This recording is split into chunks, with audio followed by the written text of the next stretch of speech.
Encaixotado, o GDF anuncia a obra de sala que vai abrigar tomógrafo de US$ 1 milhão comprado há 6 anos. Fraude, operação da Polícia Civil desarticula esquema para reduzir custos de planos de saúde. Confusão no metrô. Seguranças tiram ciclista à força de estação central. E mais, Brasília cedia Pan-Americano Feminino de Vôlei de Surdos. Boa noite, eu sou Juliana Cury e o Band Cidade segunda edição já está no ar. Seja muito bem-vindo.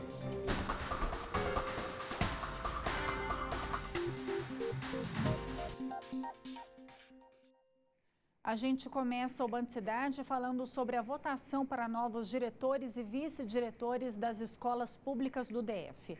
Quase 700 instituições participam da votação. A repórter Camila Lopes tem ao vivo mais informações para a gente. Oi, Camila, boa noite para você. Boa noite, Juliana. Boa noite a todos. Essa eleição vai ser encerrada às 9 horas da noite de hoje. Para saber como é que está acontecendo tudo, a gente vai conversar agora com a Daniele de Pádua, que é a presidente da Comissão Eleitoral Central.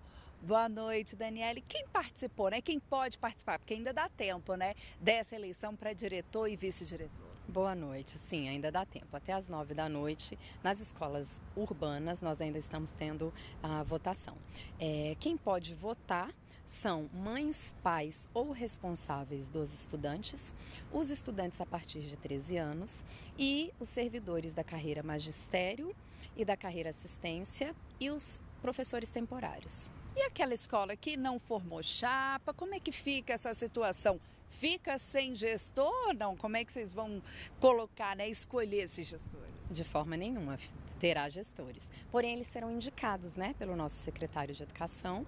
Ele indica para assumir essa gestão a partir de janeiro e com 180 dias nós vamos chamar novas eleições para essas chapas, né, para essas unidades escolares, para que a gente possa oportunizar que lá também tem esse processo de gestão democrática. Se novamente não tivermos interessados, aí sim esses indicados permanecem até o final do mandato. E quando a comunidade escolar vai conhecer esses novos gestores, quando que a gente já fica sabendo? Amanhã nós já teremos a divulgação do resultado, porém a homologação, né, dos candidatos que ganharam a eleição, ela sai no dia 18 de dezembro. Tá certo, muito obrigada, Daniele.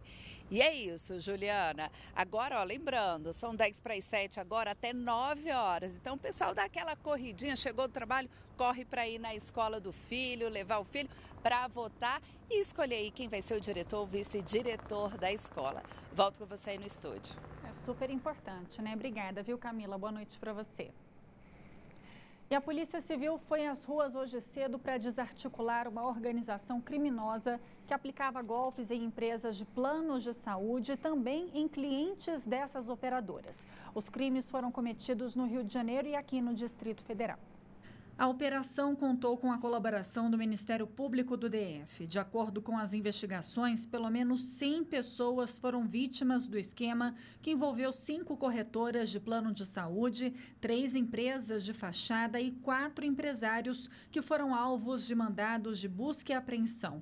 Eles são acusados de usar dados falsos no cadastro de clientes, como idade e condição de saúde, com o objetivo de reduzir os custos do plano de saúde e embolsar os pagamentos feitos pelos usuários.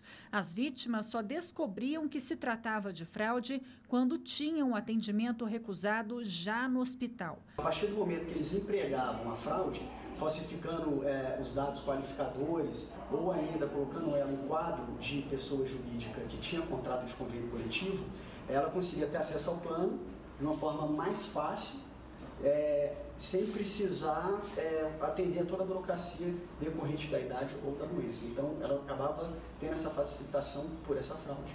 Foram apreendidos diversos documentos, contratos, além de computadores e celulares. O delegado responsável pela operação faz um alerta para que os consumidores não caiam nesse tipo de fraude. O importante é realmente ler o contrato, tá? E não existe uma diferença tão acentuada de uma operadora de seguro para outra. Então é importante você ter atenção naquilo que você está assinando e naquilo que efetivamente está contratando. E depois de 6 anos de espera, a obra da estrutura necessária para o funcionamento do tomógrafo do BASE começou. O aparelho, que custou US$ 1 milhão, cerca de 3 milhões de reais na época, só deve sair da caixa no primeiro semestre do ano que vem. O anúncio feito nesta quarta-feira pela direção do Instituto de Gestão Estratégica da Saúde do DF era esperado desde 2013, quando o tomógrafo do Hospital de Base foi comprado por 3 milhões de reais. A ordem de serviço assinada hoje pretende mudar um cenário de 6 anos. A obra ela é custo zero, esse equipamento foi vendido, ele ficou na caixa durante 6 anos. Foi feito um termo de ajuste de conduta com o Ministério Público, com a Justiça, e para que a empresa que vendeu esse equipamento saia dessa ação civil pública, ela vai entregar a obra pronta, mas não terá nenhum custo para o Instituto e nem para o governo do Distrito Federal. O equipamento nunca foi usado porque a Secretaria de Saúde não providenciou a estrutura necessária para o funcionamento. Mas agora, as obras na sala destinada para a instalação do tomógrafo começaram neste mês de novembro. Eles deram um prazo de 6 meses para concluir as obras. Nós estamos reforçando, cobrando para que a gente consiga fazer isso bem antes. Ainda segundo o IGES, cerca de 1.000 pacientes esperam na fila por uma tomografia computadorizada. Na rede particular, o exame pode custar de R$ 600 a R$ 1.600. Os ônibus voltaram a circular na plataforma superior da rodoviária. As pistas estavam interditadas para veículos pesados há 5 meses. As informações chegando ao vivo agora com o Cláudio Marcos. Oi, Cláudio, boa noite para você. Boa notícia, né? Oi, Juliana, boa noite para você, boa noite a todos que acompanham a gente. É uma boa notícia, né? Porque esses veículos pesados estavam proibidos, como você falou, de circular, tanto pelo eixinho L quanto pelo eixinho W, justamente porque a gente tinha obras ali de sustentação das vigas, né? Então esses veículos estavam proibidos. Em outubro, o GDF chegou a liberar o trânsito no local, mas exceto para esses veículos de mais peso, esses veículos mais pesados. Então agora eles vão voltar a circular novamente nos 2 sentidos, tanto do eixinho de baixo quanto no eixinho de cima. Então a gente lembra que por causa disso, as paradas de ônibus ali próximo ao Teatro Nacional, na altura do setor bancário norte do Conjunto Nacional, também voltam a ser ponto de embarque, Juliana. Isso facilita a vida de muita gente. Vai desafogar bastante. Obrigada, viu, Cláudio? Boa noite para você. E o projeto do GDF de entregar a administração da rodoviária do plano piloto para a iniciativa privada está bem adiantado. Hoje foi publicado no Diário Oficial do DF o termo de autorização para que 6 empresas previamente classificadas e credenciadas elaborem a proposta de viabilidade técnica para a concessão do terminal. Elas têm até 120 dias. Segundo a publicação, a iniciativa não acarreta nenhum custo extra aos cofres públicos, nem mesmo obriga o governo a contratar as empresas previamente selecionadas para apresentar as soluções. De acordo com a CEMOB, as empresas classificadas deverão apresentar uma proposta completa que contemple desde projetos de recuperação, manutenção e modernização do terminal, até mesmo um plano jurídico e econômico-financeiro para quem assumir o controle do espaço. Os 6 projetos apresentados serão avaliados e selecionados por uma comissão técnica. O melhor estudo será contratado pelo governo. E vamos ver imagens do nosso helicóptero da Band News FM sob comando do piloto Rodrigo Vasconcelos, imagens do repórter Rafael Procópio, feitas mais cedo da BR-020, movimentação tranquila, por enquanto, na verdade, bastante lentidão ali para quem sobe para o Colorado, para Sobradinho, Planaltina. Está bem lento o trânsito. Para quem vai sentido plano piloto, aí sim é que está tranquilo. E a tendência, se mais cedo estava assim, agora deve estar bem pior, né? Então, paciência para quem está indo para o lado norte da cidade. E olha, é bom os consumidores prepararem o bolso, porque o preço do gás de cozinha vai subir de novo. O reajuste de 4% autorizado pela Petrobras começou a valer oficialmente na segunda-feira. Em alguns estabelecimentos, o botijão pode chegar a ser vendido por até R$ 97. No começo da semana, alguns consumidores ainda encontraram botijão de gás com preços antigos, por uma média de R$ 75. Mas, de acordo com o Sindicato das Empresas Transportadoras e Revendedoras de Gás do Distrito Federal, nesta quarta-feira, quase todas as revendas já estão repassando o índice de 4% do reajuste aos consumidores. Este é o quarto aumento do GLP desde o começo do ano. Gente, agora olha que sufoco. Um atendente de uma lanchonete do Shopping Popular ficou com parte da mão presa em uma máquina de caldo de cana. O acidente foi no início da tarde. Os bombeiros foram acionados e ajudaram a desprender a mão do funcionário, que foi levado para o hospital de base. Apesar dos ferimentos, graças a Deus, ele não teve o braço amputado. E segue repercutindo a notícia de que o Detran já arrecadou mais de 130 milhões de reais em multas neste ano. Assunto de hoje de Cláudio Humberto.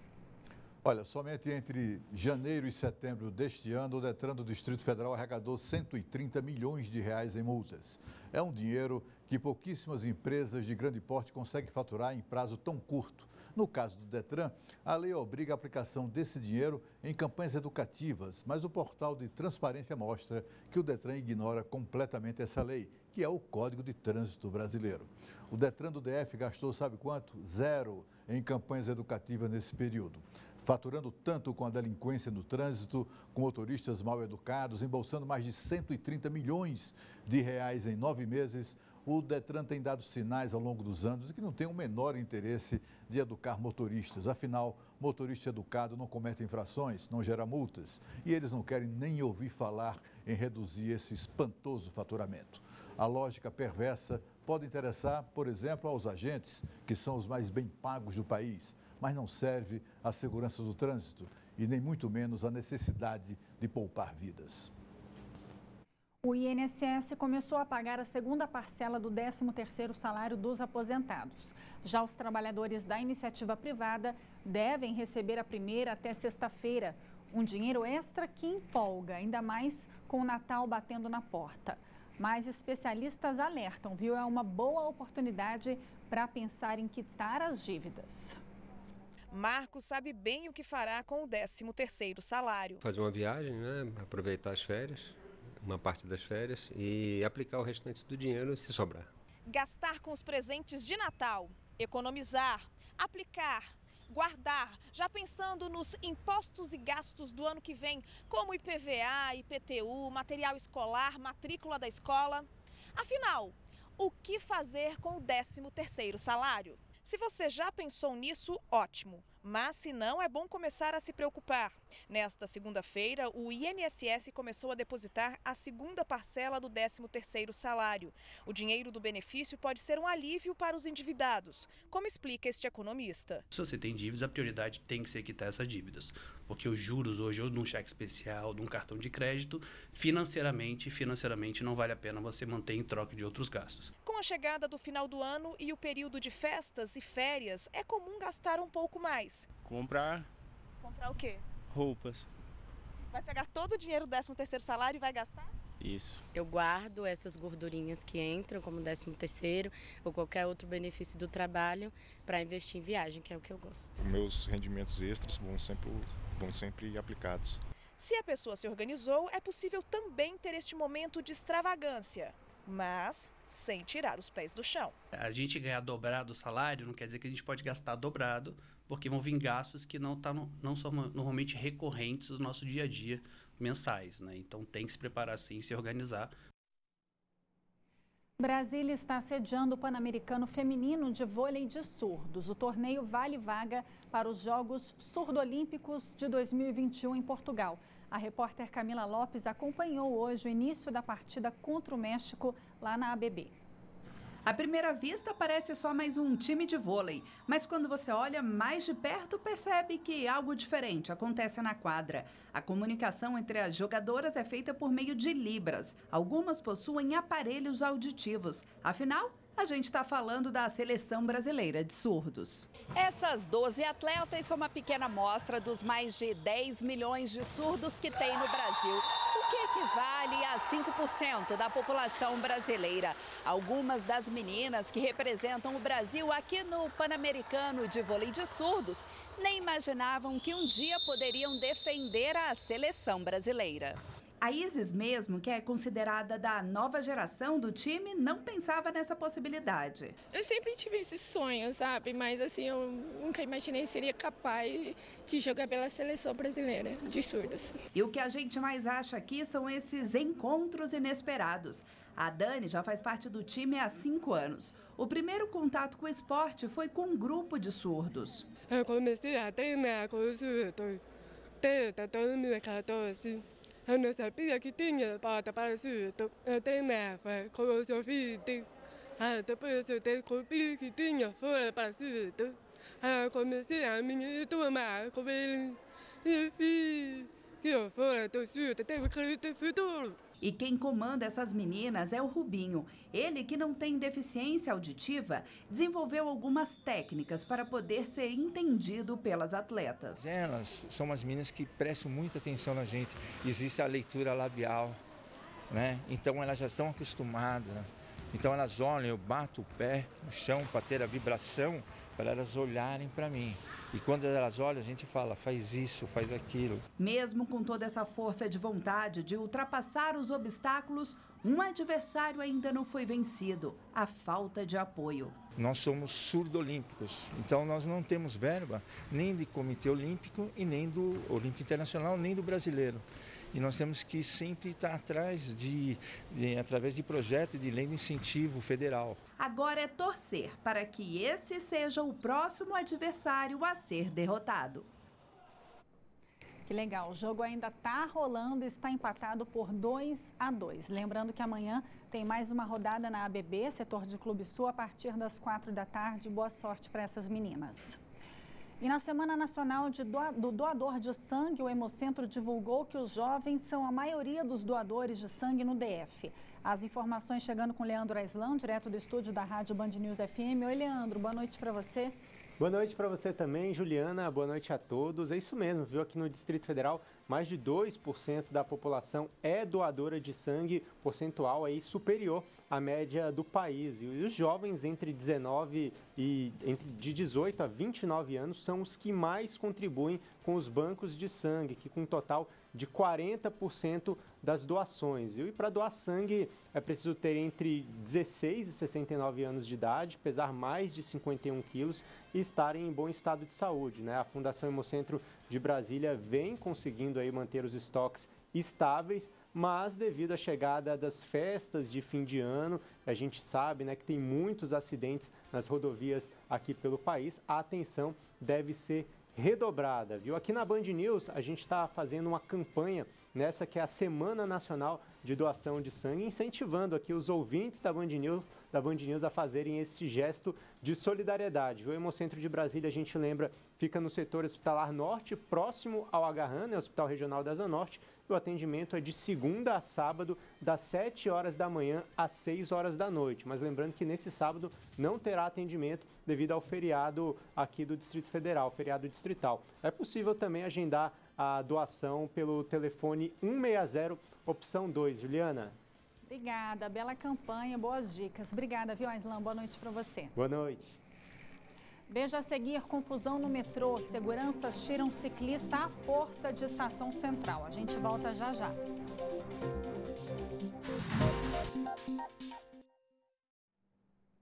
Teve confusão na estação central do metrô, na rodoviária do Plano Piloto, ontem à noite. Um ciclista com uma mochila de entrega por aplicativo foi contido pelos seguranças do metrô depois de se recusar a descer da bicicleta, o que é proibido pela companhia. A confusão foi filmada por uma passageira. Os funcionários tiveram de usar spray de pimenta para deter o rapaz, que resistiu e acabou imobilizado.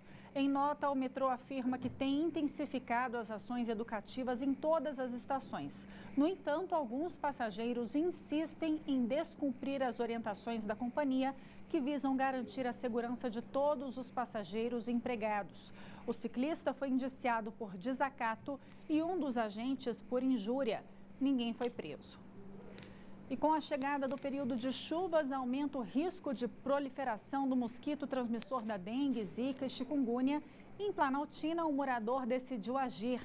Ele montou um grupo de catadores e bate de porta em porta, recolhendo objetos que possam acumular água, sujeira e insetos. Lixo, sujeira e muito entulho. Esse terreno baldio em Planaltina virou um verdadeiro lixão a céu aberto.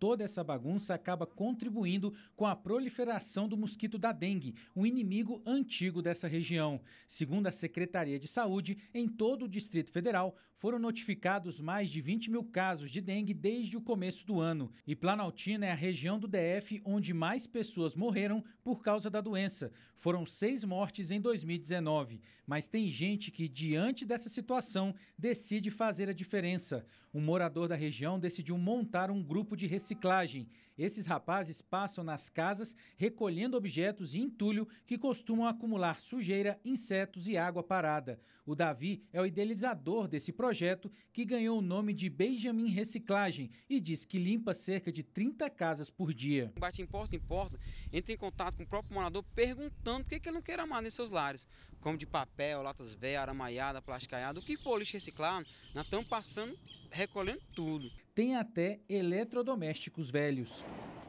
Por dia, são coletados cerca de 600 quilos de lixo e com a venda dos objetos recicláveis, o projeto vai se mantendo. Pelo menos dá para pagar a gasolina do caminhão e a ajuda dos integrantes do grupo. Muita gente tem uma sujeira ali de 10 anos, 20 anos e nunca tirou do lar, entendeu? Aí a gente vem e recolhe essa sujeira.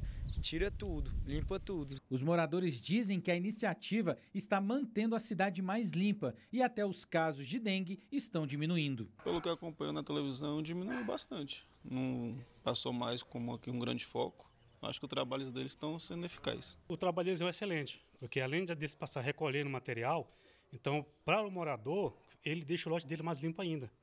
Se todo mundo fizer essa parte, igual eles estão fazendo aí, é muito bom, que você fica livre do material. E para eles é um retorno para eles e para a gente é melhor ainda.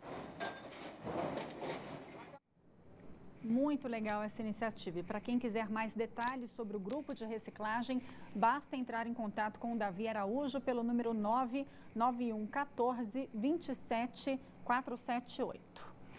E atenção que essa notícia é para a criançada. Domingo vai ter uma programação especial lá no Tagua Parque. O bloco Baratinha Criança Feliz vai animar todo mundo com muita brincadeira, teatro e música. A banda da Baratinha Criança Feliz e a tradicional Trem das Cores vão apresentar um repertório especial para os pequenos e para reviver a infância dos adultos. O evento começa às 9 horas da manhã e vai até 7 da noite e o melhor é que é de graça. E amanhã também tem show no Açougue Cultural Tibone. Será o último evento da Noite Cultural deste ano. Quem vai se apresentar é a cantora Sandra de Sá. O show começa às 8 da noite na comercial da 312/313 Norte. Lembrando que a entrada também é de graça. E a artista carioca está com o projeto Sandra de Sá e Elas. A cantora faz parceria com Simone Malafaia e Nanda Félix e juntas fazem um show que explora do MPB ao funk. Lá elas performam clássicos do repertório como Retratos e Canções, Vale Tudo, Joga Fora, Bye Bye Tristeza e Olhos Coloridos. Com o intuito de manter um bom fluxo de trânsito, os organizadores incentivam o público a ir de carona ou através de outras alternativas de transporte, como ônibus ou bicicleta, ou até a pé para quem mora ali por perto. Veja a seguir, Polícia Federal faz operação para desarticular grupo que arrombava cofres da Caixa Econômica. A gente volta já já.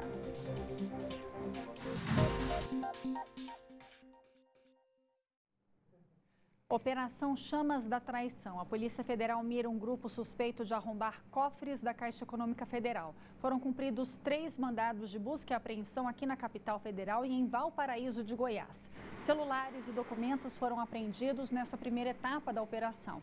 As investigações apontaram que os envolvidos, entre eles um servidor terceirizado do banco, arrombavam os cofres das salas de autoatendimento com maçaricos.